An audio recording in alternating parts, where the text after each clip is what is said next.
The Arena of Broken Worlds. The Arena of Broken Worlds was a monument to cruelty. Set in orbit around the shattered remains of the planet Selkanar 4, the arena was a coliseum of impossible scale. Spanning kilometers, it stands packed with thousands of beings from across the Galactic Empire. Screams of delight and horror echoed through the steel canyons as blood spilled across the sand below. Tonight, the spectacle was special. On the central display, broadcast to billions across the galaxy, the camera focused on a small, trembling figure in the arena pit. A boy, human, no more than 9 years old. Rourke Mason stood barefoot, wrapped in tattered rags, blinking under the artificial sunlight that mimicked a long-dead star. His thin arms were raised in confusion, his eyes darting around as massive gates hissed open on either side. The audience erupted into savage cheers. 3 creatures stalked into the arena, beasts engineered for slaughter. Muscled limbs, plated hides, and claws that glinted under the lights. Their eyes locked on the child. There was no hesitation in them, only hunger. High above, in the gilded viewing box reserved for imperial dignitaries, a massive figure leaned forward. Lord Vethros, the arena overseer, turned toward the restrained man beside him. "Commander Mason," he said, his voice syrupy with mock sympathy. "As promised, we spared your life. But surely you didn't expect we'd be so kind to the traitor's whelp." Rourke Mason didn't answer. He sat chained in a heavy durasteel chair, bloodied and bruised. His uniform had been stripped, but nothing could strip away the cold steel in his eyes. He stared down into the pit, jaw clenched so tight the muscles in his neck pulsed visibly. "Say something," Vethros chuckled. "Beg, perhaps? Your son might find it inspiring." Still silence. The boy below screamed as the beasts approached. They had captured Rourke during the fall of New Terra, the last human stronghold. He'd fought like a beast, leading impossible missions that cost the Empire dearly. So, they took his son to ensure compliance. He'd cooperated ever since. Until now, the creatures circled Kalen, testing him. He stumbled backward, eyes wide, searching for escape. There was none. The arena floor was smooth and bare. No cover, no weapon. The largest of the 3 launched. A blinding flash of motion. A scream cut short. The child vanished beneath the beast's bulk. The crowd roared. Above, Rourke didn't flinch. His eyes locked on the place where his son had been. 1 second. 2. 3. He inhaled deeply. 4. He looked up at Vethros. 5 minutes. The overseer blinked. "What?" "5 minutes," Rourke said, his voice low and even. "That's all I'll need." Vethros smirked. "Oh, for what?" He never finished the sentence. Rourke stood, snapping the durasteel cuffs as if they were twine. The guards rushed him, but too late. He moved with brutal speed, a blade sliding from beneath the skin of his forearm, a relic of Earth's Black Ops tech, hidden even from advanced scanners. 2 guards dropped, throats opened with surgical precision. A 3rd fired, missed. Rourke slammed him into the wall with a bone-shattering crunch. The overseer stumbled backward. "Security! Lock it down! Lock it!" The power flickered. The lights dimmed. Then a new voice crackled through every speaker in the arena. Broadcast override complete. Screens across the arena changed, no longer showing the beasts or blood, but a single figure, Rourke Mason, standing in the control tower, eyes burning. "To the people of the Galactic Empire," he said, voice like iron, "you celebrate murder. You worship pain. Tonight, you took a child from me." His fist clenched. 5 minutes ago, you thought me defeated. 5 minutes from now. He paused. "I will make you understand why humans should never be pushed this far." The transmission ended. Panic began. 5 minutes. T-minus 300 seconds. Rourke Mason moved like a machine awakened. Alarms blared through the arena of broken worlds. Red lights pulsed along the walls, casting the steel corridors in the color of blood. Above, crowds screamed in confusion. Somewhere, someone had sounded the lockdown, but the system was already compromised. Rourke had planned for this moment the second they took Kalen. He ducked behind a corner as a squad of shock troopers rushed past, 6 soldiers in full exo-armor. He waited until they turned, then struck. Silent. Precise. The first died instantly, throat opened by a carbon weave monoblade. The second turned, only to take a blade through the eye. The third fired wildly before Rourke grabbed his arm, twisted, and snapped it with a crunch. A single plasma burst silenced the rest. He stripped one of their rifles and used a control gauntlet to override the security doors. T-minus 210 seconds. He moved fast through the underbelly of the arena, memory guiding him. Every corridor, every choke point, every camera blind spot. He had mapped them during his months of captivity. They thought he'd broken. They never realized he was waiting for the last straw. A technician tried to bar his way. Young, unarmed. Rourke paused. Leave. Now, he said. The tech ran. He entered the arena command center, a towering room of holographic projectors and security feeds. Engineers shouted, panicking as doors sealed and weapons locked. Rourke walked through the chaos like death incarnate. He fired twice, non-lethal rounds this time, disabling the guards near the console. He wanted them alive. Terrified. Witnesses.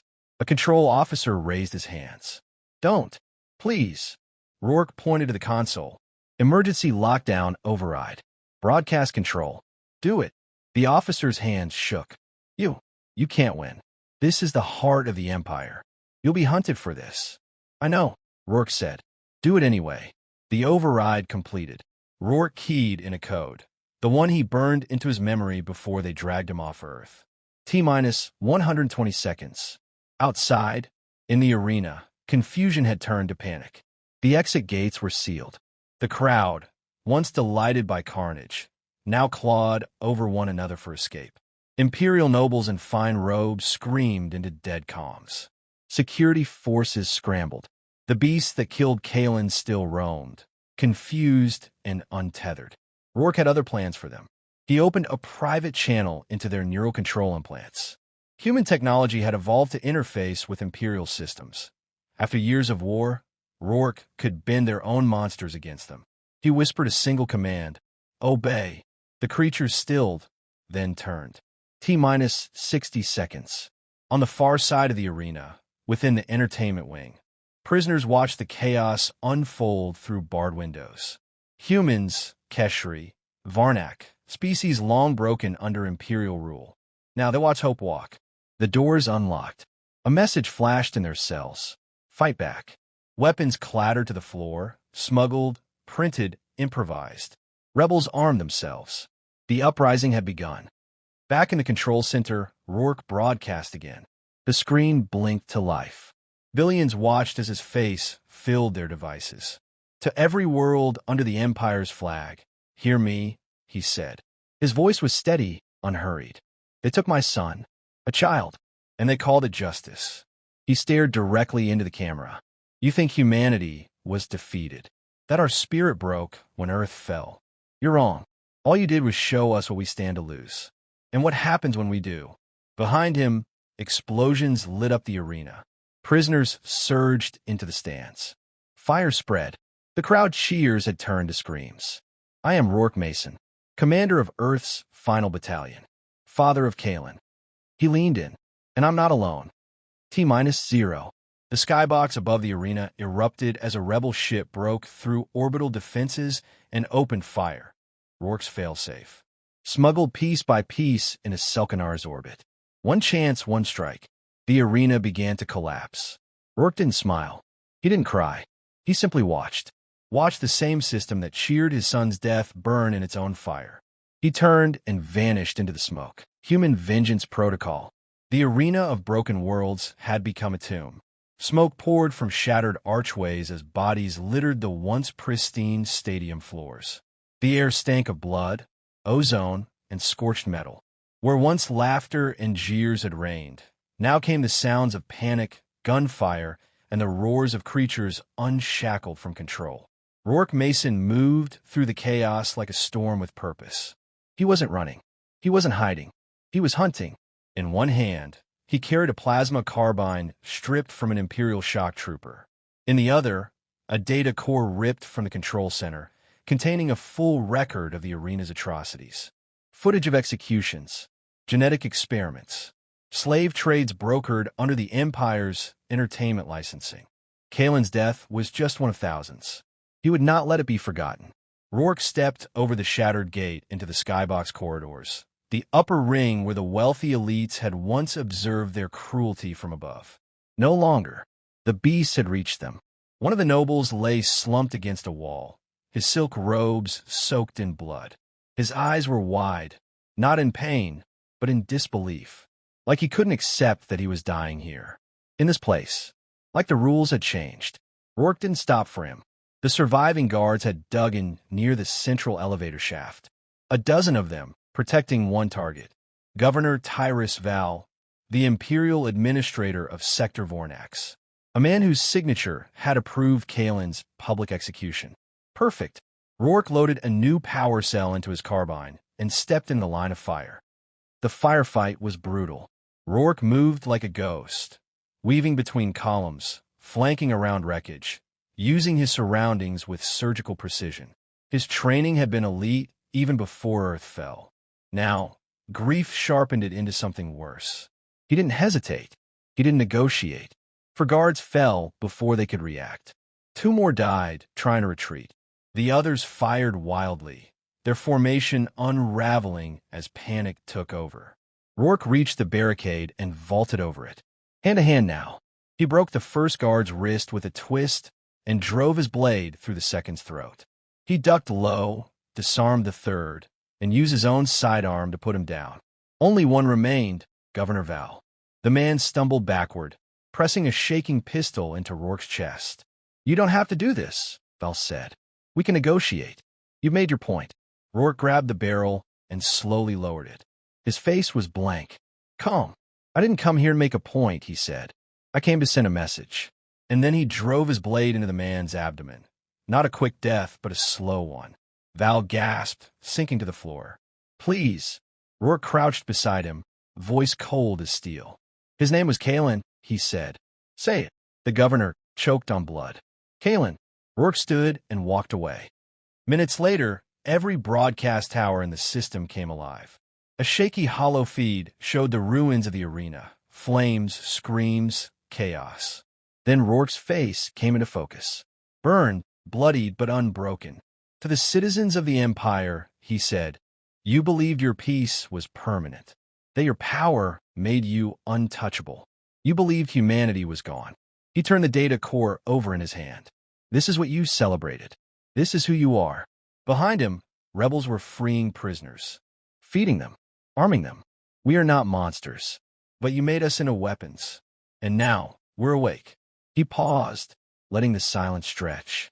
"To every enslaved world watching this, rise. Fight. If they come for your families, make them pay. You don't need to win every battle. You just need to make them bleed." The screen flickered, and across dozens of worlds, embers of rebellion caught fire. Back in the arena, a small girl tugged at Rourke's coat.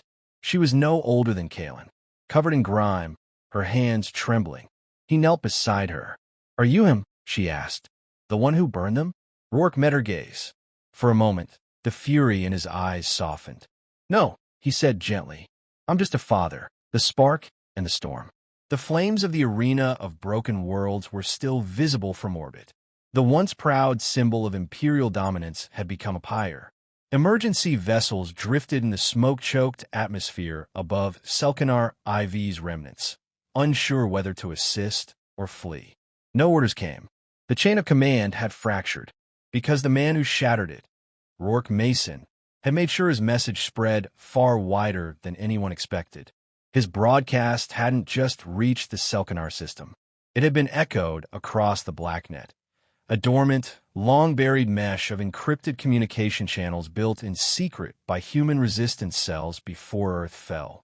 And now it was alive again. Across distant colonies and fringe worlds, suppressed peoples watched his words.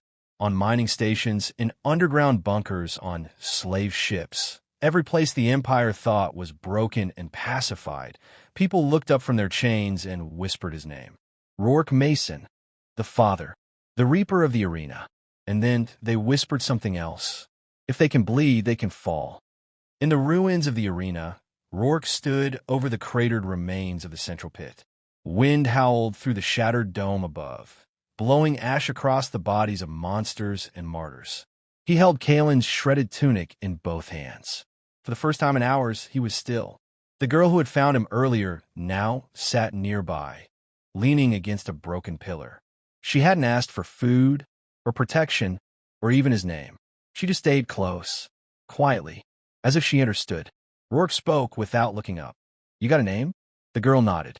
"Luma. You have anyone?" She hesitated. "I did." He nodded once. They sat in silence again. Then footsteps approached. From the northern entrance, a squad of figures in mismatched armor strode through the smoke, some human, others alien, all of them armed. At their front was a tall woman with cybernetic eyes and a shock of white hair. She stopped a few paces from Rourke. "We've been trying to reach you since the transmission," she said. "You lit the fuse. The resistance is moving again." Rourke stood. "I didn't light anything. I just kicked over the first stone." The woman smirked. "That stone crushed the sector governor, jammed 3 fleet comm channels, and gave 6 planets the nerve to rebel.